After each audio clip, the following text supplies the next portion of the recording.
전해드릴 소식은 미국이 한일 간의 갈등의 중재 역할을 시작할 가능성이 높아졌다는 것과 한일의 문제가 경제 무역 갈등에서 세계적인 안보 이슈로 급격히 확전되는 양상에 대한 내용입니다. BK 뉴스입니다. 이제 한일 간의 갈등은 한일 간의 문제를 넘어 미국, 중국, 이란까지 모두 연결될 상황이며 그 이상으로 사태가 심각해지는 것과 확장되는 것을 막기 위한 관련국들의 치열한 외교전이 펼쳐질 가능성에 대해 말씀드립니다. 이전 뉴스에서 미국의 직접적인 손실과 대중국 정책에 맞물려 미국의 개입의 가능성에 대해 전해드렸는데요. 이제는 더더욱 그 가능성이 올라가고 있는 상황입니다. 그 가능성의 상징적인 근거로 국내외 많은 언론들이 가장 주목하고 있는 것은 존 볼턴 미 백악관 국가안보회의 보좌관의 방문 가능성입니다. 우리에게는 북한 문제가 등장할 때마다 보게 되는 트럼프를 보좌하는 폼페이오 미 국무부 장관과 함께 익숙한 인물이죠. 볼턴은 다음 주 화요일 일본을 먼저 방문하고 이후 서울도 방문할 가능성이 높습니다. 볼턴의 양국에 대한 직접 방문은 미 백악관도 한일의 사태가 급속도로 악화되는 것에 놀랐다고 하는 반응으로 해석되고 있습니다.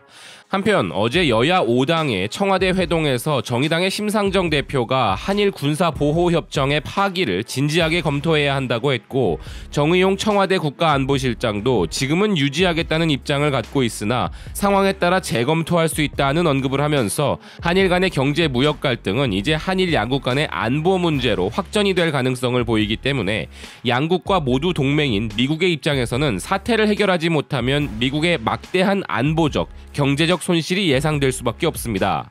만약 볼턴 보좌관이 한국을 방문하게 된다면 취임 후 단독 방문은 처음이기에 그만큼 미국이 볼턴을 보낸다는 것은 현 상황을 심각하게 보고 있다는 의미로 해석될 수 있다는 의견입니다. 반면 이번 일본 방문 일정은 한일 간의 문제가 주요 의제가 아니고 미국이 현재 최우선 과제로 안고 있는 사안인 이란과의 갈등이라는 의견과 세계 원유 20%가 통과하는 호르무즈 해협에서의 호위에 자발적인 연합군을 형성하는 데 있어 일본의 자위대 파견에 대한 부분을 요청하기 위함이라는 의견이 지배적인 상황입니다. 이 부분이 주요 의제로 알려져 있기에 큰 기대감이 없다는 의견도 나오고 있습니다. 이를 반영하듯 일본 NHK월드는 볼턴은 양측과 대화에 나서 문제를 해결할 것을 촉구할 예정이라고 보도하고 있는 반면 마이니치 신문은 이란 문제로 자위대의 연합군 논의가 주요 대화가 될 것이라고 보도하여 일본에서도 언론들마다 주요 안건에 대한 예측이 엇갈리고 있습니다. 볼턴의 한일 방문 일정에 앞서 미 백악관 국가안보회의 선임보좌관인 매슈 포틴저가 방문을 하게 되는데 여기서 어떤 입장을 보일지가 볼턴 보좌관의 행보를 짐작하게 할 가능성도 높습니다. 기본적으로 볼턴은 강경 보수 성향의 인물로서 이란과의 문제 또한 압박을 해올 가능성이 높습니다. 일본은 현재 미국이 추진 중인 자발적 연합군 구성에 일본의 자위대를 파견하는 것에 있어 두 가지 문제로 난색을 표하고 있는데 이란과의 우호적 관계 손상을 우려하는 부분이 있고 또 자신들의 현행법인 헌법 제9조 하에서는 여전히 파병이 어려운 부분이란 것을 언급하면서 볼턴의 요구를 피해 나갈 가능성이 높다는 의견입니다. 반대로 전쟁할 수 있는 정상 국가를 원하는 현 아베 정권은 이 상황을 헌법 제9조를 개정하면서 국내외적인 비난 여론을 피할 수 있는 명분으로 활용하고자 하는 것이 아닌가 하는 의견도 있는 상황입니다. 미국의 국익 기준에서 본다면 불가능한 시나리오도 아닐 수 있는 것이 만약 일본이 전쟁할 수 있는 국가가 된다면 지금처럼 미국이 일방적인 보호를 해주는 것이 아니라 상호 간의 보호를 해줄 수 있는 강한 동맹을 얻게 되고 일본이 대량의 무기를 구매하도록 압박을 함으로써 국익과 안보 모두를 취할 수 있기 때문입니다. 트럼프라면 분명히 그럴 수도 있다는 의견이 존재하는 것이죠. 오로지 아메리카 퍼스트라는 관점에서 본다면 그런 빅딜을 할 수도 있는 사람이니까 말입니다.